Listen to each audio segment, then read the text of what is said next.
तो हमारे पास जो हमने अभी बेटा क्लास से पहले एग्जांपल देखी नमाज से पहले, उसमें हमने देखा कि किस तरह हम जो है वो बेस्ट फर्स्ट सर्च एल्गोरिथम को या ग्रीडी बेस्ट फर्स्ट सर्च को अप्लाई कर रहे होते हैं। तो बेटा इसमें काम क्या था, अब वो जो है वो इन वर्डिंग जो है बेटा वो आपको स्टेप समझाए हैं कि बेस्ट फर्स्ट सर्च एल्गोरिथम काम किस तरह करता है। The first step is place the string node into the open list, कि you have to place the starting node in the open list.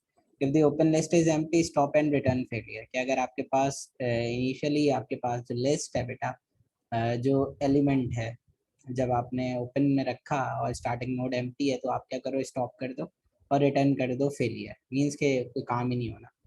Otherwise remove the node n from the open list which is the lowest value of h of n, means के जिसकी heuristic value सबसे कम हो उसको पकड़ो और कहाँ रख दो, उसको क्लोज लिस्ट के अंदर डाल दो। ठीक है, इसी तरह स्टेप 4 में क्या है, एक्सपेंड करते रहे नोड्स को और जनरेट करते रहे उसके सक्सेसर्स। मीन्स जिस तरह हमने ए को एक्सपेंड एस को एक्सपेंड किया था तो ए बी मिले थे, फिर बी को एक्सपेंड किया था तो हमें ई एफ मिले थे, फिर एफ को एक्सपेंड किया था तो हमें आई और जी मिले थे। सेम एज इट इज आपने यही काम किया। Check each successor of node and find whether any node is goal और नॉट, और आपने साथ साथ ये भी देखना है बेटा कि वो जो नोड आपको मिले हैं क्या उनमें कोई गोल नोड तो नहीं है। अगर कोई गोल नोड है तो you have to stop search. ठीक है, if any successor node is goal node then return success and terminate the search, else proceed to step 6। वरना क्या करो, प्रोसीड कर जाओ स्टेप 6 पे, जिसमें क्या है कि दोबारा आपने वही करना है, एवेल्युएशन फंक्शन चेक करना है और नोड को ओपन करके देखना है और क्लोज लिस्ट में प्लेस करना है। If the node hasn't been in the both list then add it to the open list, और अगर दोनों में नहीं है तो उसे ओपन में कर देंगे। और same as it is return to step 2। Step 2 क्या कह रहा था कि जब तक आपकी लिस्ट एम्प्टी नहीं होती तब तक आपने क्या करना है, उसको एग्जीक्यूट करना था। अगर लिस्ट एम्प्टी हो जाए तो you have to stop and return failure, क्योंकि गोल नोड मिली ही नहीं। अच्छा, अब इस एल्गोरिथम की बेटा जो बेस्ट फर्स्ट सर्च है इसके फायदे क्या हैं, एडवांटेजेस क्या हैं। You have best first search can switch between BFS and DFS bye gaining the advantage of both algorithm. We discussed it earlier in the class that the best first search is basically the combination of BFS and DFS by taking their uh, good qualities। तो ये algorithm इस तरह बना है, तो वो यही बता रहे हैं बेटा कि इसका सबसे बड़ा एडवांटेज क्या है कि आप इसको बीएफएस और डीएफएस जो जिस तरीके से आप इसको यूज करना चाहो उसके एडवांटेजेस को यूज करते हुए आप इसको यूज कर सकते हो। This algorithm is more efficient then BFS and DFS algorithm. तो आपने बेटा अभी देख लिया ना, अभी जब हमने एग्जांपल सॉल्व किया तो क्या हुआ कि अगर हम बीएफएस के थ्रू करते तो you have to move around all the aspects और at the end you got a node goal. इसी तरह डीएफएस में भी ये होता है कि you have to explore all the nodes in depth और फिर आप गोल नोड तक पहुंचते। लेकिन जो है आपने जब best first search algorithm use किया तो you have a simplest route और आपको जो है वो एक ऑप्टिमल सॉल्यूशन मिला। तो देखें बेटा, दो तरह के सॉल्यूशंस होते हैं, एक फिजिबल सॉल्यूशन होता है और एक ऑप्टिमल सॉल्यूशन होता है। ये याद रखने की बातें हैं, मे बी स्लाइड में ना हो कि दो तरह के जो सॉल्यूशन है फिजिबल और ऑप्टिमल में क्या फर्क होता है। देखें, फिजिबल सॉल्यूशन वो सॉल्यूशन होता है जो किसी भी प्रॉब्लम को सॉल्व करने के लिए उसके पॉसिबल सॉल्यूशंस होते हैं। मींस के आपने एक फॉर एग्जांपल आपको एक फैक्टराइजेशन का क्वेश्चन मिला है, so you have three method, तो आप उसको यूज कर सकते हो whether you want to solve it solve by completing square method, by middle term break और by making a factor of that equation. तो तीनों से सॉल्व कर सकते हैं। लेकिन अब तीनों में से जो सबसे ऑप्टिमल है, मींस के क्विकर है, फास्टर है और विच gives you a better result, तो कौन सा है, तो वो आपको क्या कहलाता है, ऐसा सॉल्यूशन जो उन फिजिबल सॉल्यूशन में सबसे बेस्ट होता है ना बेटा, वो आपका ऑप्टिमल सॉल्यूशन कहलाता है। तो फर्क पता चला दोनों सॉल्यूशंस का कि फिजिबल सॉल्यूशंस क्या होते हैं और ऑप्टिमल सॉल्यूशंस क्या होता है। जी बच्चों, क्लियर हुआ पॉइंट कि फिजिबल सॉल्यूशंस क्या हैं और ऑप्टिमल सॉल्यूशंस क्या हैं। सर ऑप्टिमल दोबारा बताइए। ऑप्टिमल सॉल्यूशन फिजिबल ही होता है लेकिन बेटा वो सबसे बेस्ट सॉल्यूशन होता है। जैसे फॉर एग्जांपल आप यूनिवर्सिटी से घर से यूनिवर्सिटी आते हो ना बेटा, तो there are so many routes कि आप इस रूट से भी आ सकते हैं, इस रूट से भी आ सकते हैं। ठीक है, but the route which gives you lesser distance आप वही फॉलो करते हो ना हमेशा, या ऐसा रूट फॉलो करते हो जिसपे रश कम हो, ट्रैफिक का लोड कम हो, ऐसे ही होता है ना बेटा। तो सॉल्यूशन तो मल्टीपल है, मींस के there are so many ways from your home to which leads to your university, but you have selected the best one. तो वो जो उन पर्टिकुलर सॉल्यूशन में से जो सबसे बेस्ट वन होता है ना बेटा, वो ऑप्टिमल सॉल्यूशन कहलाता है या ऑप्टिमाइज सॉल्यूशन कहलाता है फॉर दैट प्रॉब्लम। अब क्लियर हुआ? जी सर। ठीक है सर। और किसी का कोई सवाल बेटा इस ऑप्टिमल सॉल्यूशन और जो आपका फिजिबल सॉल्यूशन को लेके? अच्छा, अब इसके डिसएडवांटेजेस क्या हैं बेटा? जब हम डिसएडवांटेजेस की बात करते हैं, so it can behave as a unguided depth first search in the worst case scenario. Worst case scenario में बेटा ये बिल्कुल अनगाइडेड डेप्थ फर्स्ट की तरह ही जो है वो काम करना शुरू हो जाता है। जैसे डेप्थ फर्स्ट सर्च में हमने क्या देखा था कि your algorithm will stuck in a loop, तो यहाँ पे भी यही वाला प्रॉब्लम है। तो उस सिनेरियो में this algorithm is not optimal, तो ये ऑप्टिमल जो है वो नहीं होता। तो ये 3 इसके डिसएडवांटेजेस हैं। ये वही वाले हैं बेटा जो नॉर्मली डीएफएस के थे, क्योंकि ये दोनों को मिला के बना है, तो जो उनके प्रॉब्लम्स हैं वो इस पे समहाउ हैं। इससे हम जो है वो कि ये नहीं कह सकते कि this will only get the advantages of that algorithm and leave all the disadvantages. क्योंकि बेटा जब आप अच्छी चीज़ गेट करते हो तो you have to compromise on some points. तो वो जो कॉम्प्रोमाइज के पॉइंट्स हैं, जो डिसएडवांटेजेस थे बेटा डीएफएस के, डेप्थ फर्स्ट सर्च के जो आपने पढ़े थे बेटा, वो यहाँ पे भी आपको नजर आ रहा है। ठीक है, ये एग्जाम्पल तो हम बेटा कर चुके हैं। सही है। तो इंशाल्लाह जो आपको अगर कभी ऐसी प्रॉब्लम्स आई जिनमें आपको इस तरह के सिनेरियो से निपटना है, तो you have to take care only heuristic values when we discuss a best first search. ठीक है, you have leave all the other values which are placed on a tree. तो आपने उसको लीव कर देना है, बस आपने ह्यूरिस्टिक वैल्यूज को देख के मूवमेंट करनी है और you have try to find out the goal. अच्छा, दूसरी चीज क्या थी कि हमने कहा था कि एडमिसिबल एडमिसिबल कंडीशंस का मतलब ये होता है, या एडमिसिबल ह्यूरिस्टिक का मतलब ये होता है बेटा कि it will assure that you will get a solution. तो अश्योरिटी होती है कि आपको जो है वो सॉल्यूशन मिलेगा ही मिलेगा। तो you have no need to worried about the goal node. तो जैसा हम बीएफएस और डीएफएस में देख रहे थे कि गोल नोड कभी कभी नहीं मिलते थे। ठीक है, तो यहाँ जो है वो ऐसा नहीं है। these algorithms are admissible, तो that's why the term admissible is used because they will lead to the goal। अच्छा, अब BFS की कुछ प्रॉपर्टीज है बेटा, जिस तरह उसकी कुछ प्रॉपर्टीज थी। टाइम कॉम्प्लेक्सिटी क्या है बेटा? The worst case time complexity of greedy best first search is big O b m. Means के आपके पास जो सारी नोड्स को एक्सप्लोर करेगा तो उसकी टाइम कॉम्प्लेक्सिटी ऑब्वियस सी बात है बेटा, वो ग्रीडी बेस्ट फर्स्ट सर्च की वर्स्ट केस कॉम्प्लेक्सिटी कहलाती है। स्पेस कॉम्प्लेक्सिटी में भी यही है बेटा कि if you move to the depth of each and every level, तो ये भी उसकी स्पेस कॉम्प्लेक्सिटी भी और इस टाइम कॉम्प्लेक्सिटी दोनों बराबर हो जाएगी, मतलब कि वर्स्ट कंडीशन सिनेरियो के अंदर। Completeness greedy best first search is also incomplete. क्यों इनकम्प्लीट है? Even if the given state space is finite. क्योंकि देखा ना, अगर हमारे पास जो मैंने बात की थी बेटा कि इनिशियली एडमिसिबल तो कह रहे हैं हम, लेकिन जो एक हकीकत है इन एल्गोरिथम्स की वो क्या है बेटा ग्रीडी बेस्ट फर्स्ट सर्च की? वो ये है it is incomplete. Incomplete in what sense? कि आप बेटा जिस तरह अभी हमने जो है वो उसकी ह्यूरिस्टिक वैल्यूज को देख के मूवमेंट की थी, तो आप अगर ह्यूरिस्टिक वैल्यूज को देख के ब्लाइंडली मूव करते रहोगे तो मे बी ऐसा पॉसिबल है कि आप जो है वो गलत रास्ते पे निकल जाएं और गोल नोड कहीं और हो, आप कहीं और भटकते रहें। तो that's why they says that greedy best first search is also incomplete even if the given state space is finite। कि finite space के अंदर रहते हुए भी, जैसे फॉर एग्जांपल बेटा अगर मैं आप लोगों को समझाने की कोशिश करूं, अगर यहाँ पे बेटा गोल नोड आपकी सी होती तो आप क्या ढूंढ सकते थे? इसमें सॉल्यूशन ही नहीं मिलना था आपको। क्यों? क्योंकि ये लिमिटेड फाइनाइट ट्री था और आपका गोल नोड थी सी, जबकि आपने जब स्टार्ट किया था तो आप सारा यहाँ ट्रेवर्स कर रहे थे। तो दैट्स व्हाई दिस इज के greedy best first search is still incomplete even if the given state space is finite. ठीक है, ऑप्टिमल क्या है? ऑप्टिमलिटी क्या है? Greedy best first search is algorithm which is not optimal. Optimal नहीं है। ठीक है, they will give you solutions or they will not assure you that they will always give you a sorry solution b m of का that। मतलब क्या है? जी बेटा, levels हैं, बीएम देखो। लेवल्स हैं जी। जिस तरह आपने वो पुराने दोनों एल्गोरिथम्स की प्रॉपर्टीज पढ़ी थी ना, ठीक है, तो वही सारी चीजें हैं ये। ठीक है, अच्छा ये तो था हमारा पहला एल्गोरिथम जिसके बारे में। इस एल्गोरिथम में बेटा किसी का कोई सवाल है तो मुझसे पूछ लो, otherwise will move towards our second algorithm जो कि हमारा था ए स्टार सर्च एल्गोरिथम।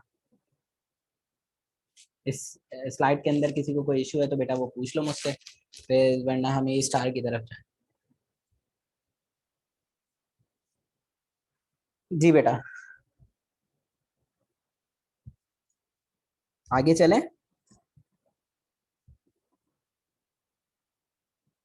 इस स्लाइड में किसी को कोई प्रॉब्लम नहीं है? All things are clear? ठीक है बेटा, फिर हम चलते हैं अपने दूसरे एल्गोरिथम की तरफ, जो है योर ए स्टार सर्च। ठीक है, ए स्टार सर्च क्या है बेटा? A star search greedy best first search की मॉडिफाइड फॉर्म है। It is also inform search algorithm. ठीक है, इनफॉर्म सर्च, वही बात दोबारा मैं आपको एक्सप्लेन कर दूं कि means you have a little knowledge about the search space. ठीक है, और यू हैव सम हेरिस्टिक और estimated values through which you can search. ठीक है, और जिस तरह अभी हमने कहा था कि बेटा वे जो हमारा ग्रीडी बेस्ट फर्स्ट सर्च है वो एडमिसिबल नहीं है, मतलब कि it is not assured you that it will give you a goal node. ठीक है, but A star algorithm is a admissible algorithm. ये आपको हर सूरत गोल नोड ला के देगा। ये ग्रीडी बेस्ट फर्स्ट सर्च की जो समझ लें कि मॉडिफाइड फॉर्म है, और एआई के अंदर सबसे अच्छा, मतलब अच्छे एल्गोरिथम्स में माना जाता है जो इनफॉर्म सर्च के लिए यूज़ होता है। ठीक है, अब थोड़ा सा इसके बारे में जान लेते हैं पहले कि A star algorithm is a searching algorithm that searches for the shortest path between the initial and the final state. Basically इसका काम भी क्या है बेटा? वही कि it will try to find out the shortest path between initial and a final state. और basically आपका जो ए स्टार एल्गोरिथम है वो सबसे बेस्ट और पॉपुलर टेक्निक है यूजिंग फॉर पाथ फाइंडिंग और graph traversal. A lot of games and web maps use the algorithm for finding the shortest path efficiently. ठीक है, it essentially a best first search algorithm. ठीक है, working क्या होती है बेटा? देखें वहां पे हम क्या कर रहे थे बेटा, we are completely dependent of a h of n. कि हम जो डिसीजन ले रहे थे बेटा, हम एच ऑफ एन पे ले रहे थे। जो मैंने टेबल में आपको दिखाया था कि एच ऑफ एन की वैल्यू ये है, मीन्स के यू हैव अ वैल्यूज। ठीक है, कि जिसकी बेस पे आप डिसाइड कर रहे थे कि हमें कहाँ जाना है। और हम किस वैल्यू को देख रहे थे बेटा ग्रीडी बेस्ट फर्स्ट सर्च के अंदर? ग्रीडी बेस्ट फर्स्ट सर्च के अंदर we always check for a heuristic value, but in a star algorithm we have added some value which is cost of that path। तो उसको भी हम देखेंगे। वो जो नोड्स वैल्यूज लिखी हुई थी उनको हमने अब देखना है इसके साथ साथ। और ये इक्वेशन है बेटा which is use for calculation. ठीक है, तो जिसको ये इक्वेशन समझ में आ जाएगी ना बेटा, उसको पूरा एल्गोरिथम समझ में आ जाएगा। जिसको ये इक्वेशन समझ में नहीं आएगी उसे एल्गोरिथम भी समझ में नहीं आना। तो you have try to get that point.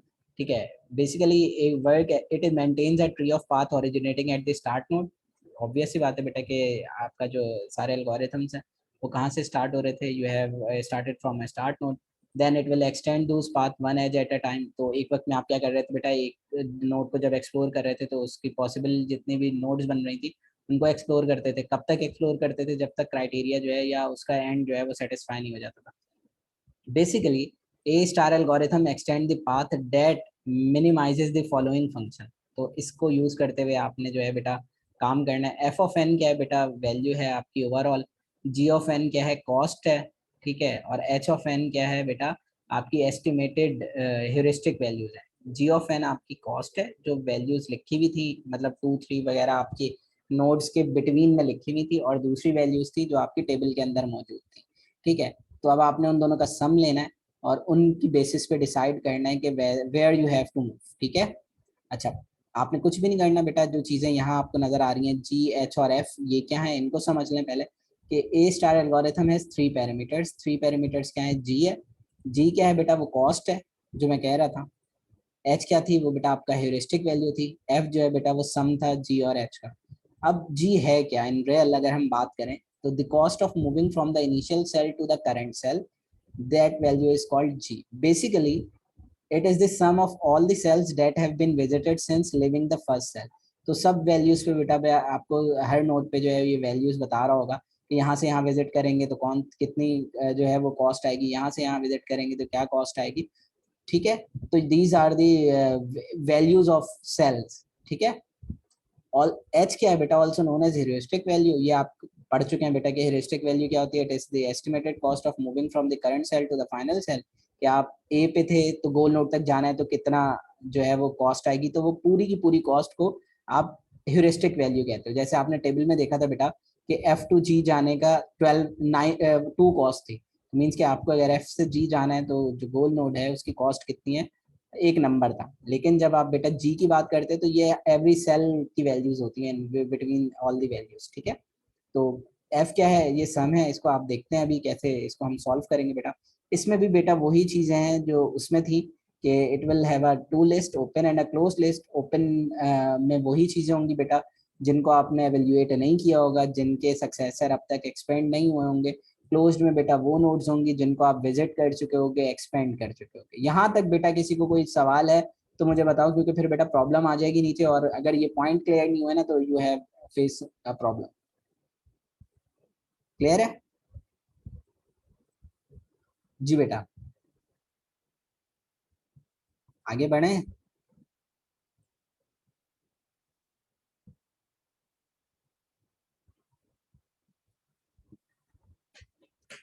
ठीक है, तो अब देख लेते हैं बेटा, पहले हम उसी तरह प्रॉब्लम सॉल्व करते हैं पहले, ठीक है, और देन जो है वो हम जो है उस क्या कहते हैं एल्गोरिथम को पढ़ेंगे।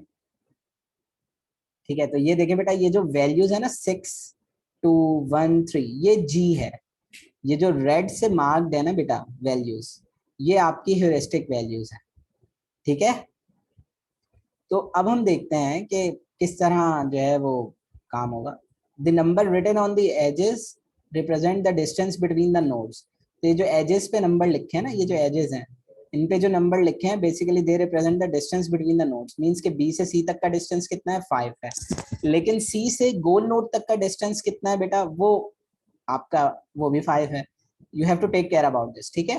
The first number written on the road represent the heuristic value. तो ये जो फर्स्ट नंबर है, ये जो रेड से लिखे हैं बेटा, ये these all are the heuristic value. यहाँ आपको जो प्रॉब्लम दी है बेटा, द प्रॉब्लम इज कि you have to find the most effective path from the A to final state J.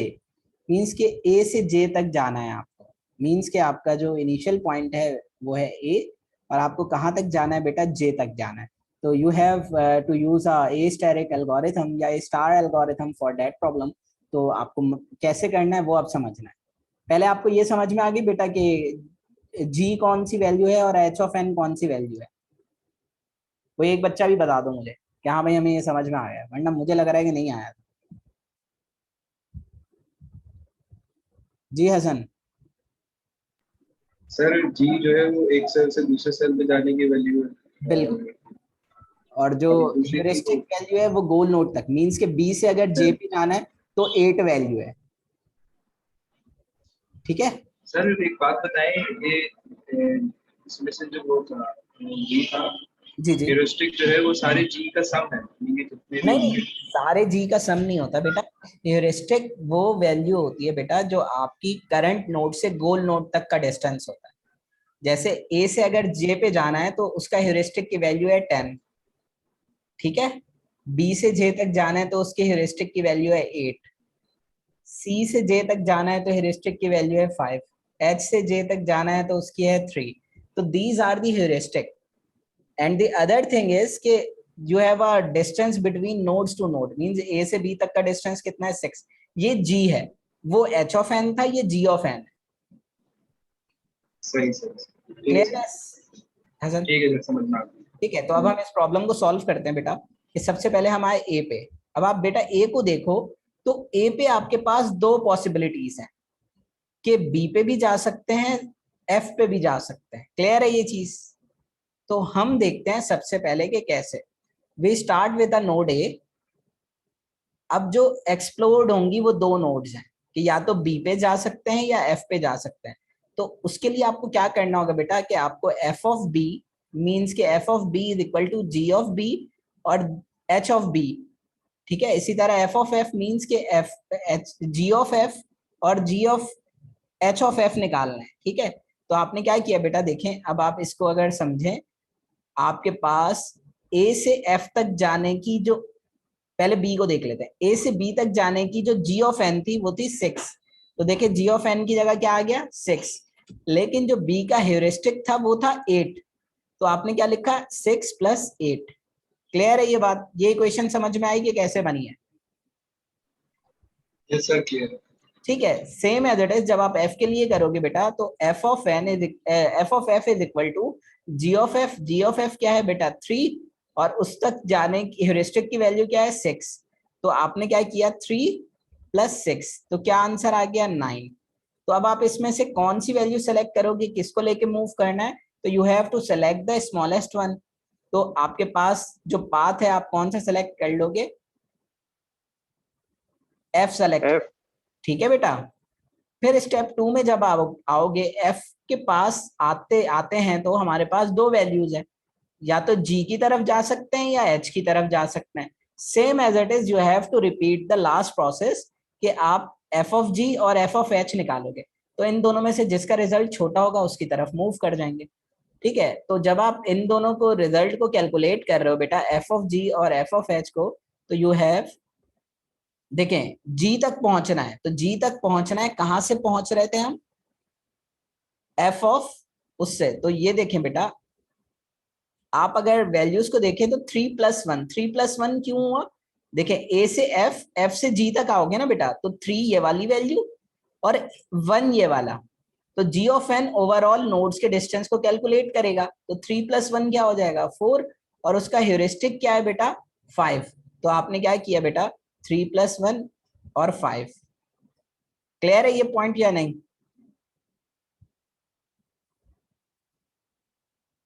Hasan, yes sir. Clear है ये पॉइंट कि 3+1 क्यों आया।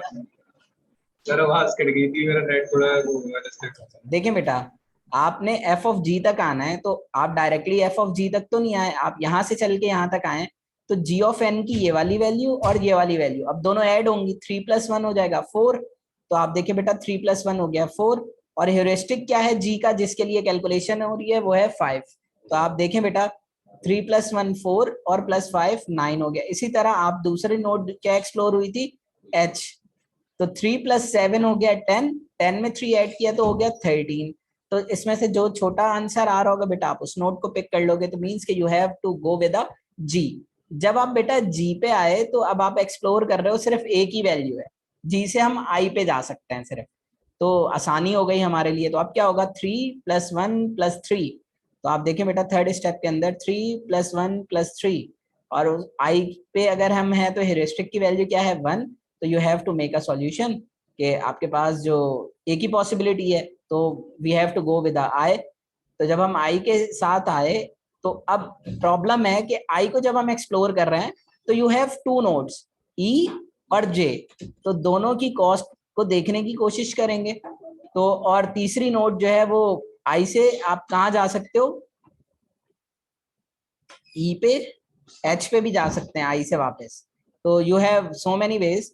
तो आपने सारी कैलकुलेशंस कर ली, सारी नोड्स लिख ली, तो आपको मालूम है बेटा गोल नोड से गोल नोड पे जाने का डिस्टेंस जो है वो 0 ही होता है, तो इसलिए इसकी ह्यूरिस्टिक 0 है हमेशा, ठीक है। ये पॉइंट याद रखना है कि जो गोल नोड होती है ना बेटा उसकी ह्यूरिस्टिक वैल्यू हमेशा 0 होती है। तो आपने तीनों कैलकुलेशंस की, तो जो आपका शॉर्टेस्ट पाथ लगा तो आपने क्या किया, आपने कहा जे। अब जैसे ही बेटा आप जे को देखोगे तो you have to check whether it's a goal node or not, तो अगर ये गोल नोड है तो आप स्टॉप कर जाओगे, वरना जो है आप सर्च करते रहोगे। तो now you have a solution path A F G I J, तो आपको जो पाथ फॉलो किया है आपने for by using A star algorithm, this is A F G I और जे। क्लियर है बेटा ये चीज, यहाँ तक किसी को कोई प्रॉब्लम, कोई पॉइंट नहीं समझ। ह्यूरिस्टिक का मतलब ये होगा ना कि मतलब उस नोड की information, estimate heuristic value means कि आपकी एस्टिमेटेड कॉस्ट कितनी है, तो ये देखिए बेटा ये पर्टिकुलर उसका सॉल्यूशन बना। जी बेटा सर गोल नोड का अभी आपने बताया था कुछ, वो एक और बार रिपीट कर देते अभी लास्ट में अभी आपने साथ में बताया। बता देता हूँ बेटा, आई एम सेइंग दैट कि जो आपकी गोल नोड की हेरिस्टिक वैल्यू होती है ना वो हमेशा 0 होती है, क्योंकि goal node is a node for which you have to perform a search. तो अगर उसको ढूंढने के लिए उसकी ह्यूरिस्टिक देखेंगे तो क्या होगी, मतलब जे से जे पे ही जाना है, तो कोई कॉस्ट होगी उसकी, नहीं सर, तो इसलिए उसको तो फाइंड कर रहे हैं ना हम तो। हाँ बिल्कुल, तो इसीलिए कहते हैं कि ओके गोल नोड क्लियर। की heuristic value in any scenario 0 होती है। तो इसलिए बेटा आप देखें यहाँ पे हमने बाकी सब में कोई ना कोई वैल्यूज हैं ह्यूरिस्टिक की एच ऑफ एन की, but here no any value is present, that's why we can say that in any case the goal node has a heuristic value is equal to 0। सही है बेटा, ये बात कह रहा था। जी बेटा, समझ में आया सबको कि ए स्टार में किस तरह काम होता है? ठीक है, अब इसकी कुछ पॉइंट्स है बेटा, वो आपने याद रखने हैं। वो पॉइंट्स क्या हैं बेटा? You have to take care और you have to remember these important notes. A star algorithm is one of the best path finding algorithm, सबसे बेस्ट पाथ फाइंडिंग एल्गोरिथम है, but it doesn't produce shortest path always. It is not necessary कि it will give you always a shortest path. ठीक है, this is because heavily depend on heuristic, क्योंकि बेटा हमारी जो dependency है वो हेरिस्टिक पे। देखो ना बेटा, अगर मैं आपको सिंपल सा केस समझाऊं कि यहाँ देखें, आपका जो डिस्टेंस है 3 + 1 4 है, और यहाँ 7 + 3 कितना है? 10 है। ये तो एक कॉस्ट है, ठीक है। लेकिन यहाँ देखिए हेरिस्टिक वैल्यू 5 थी, यहाँ 3 थी।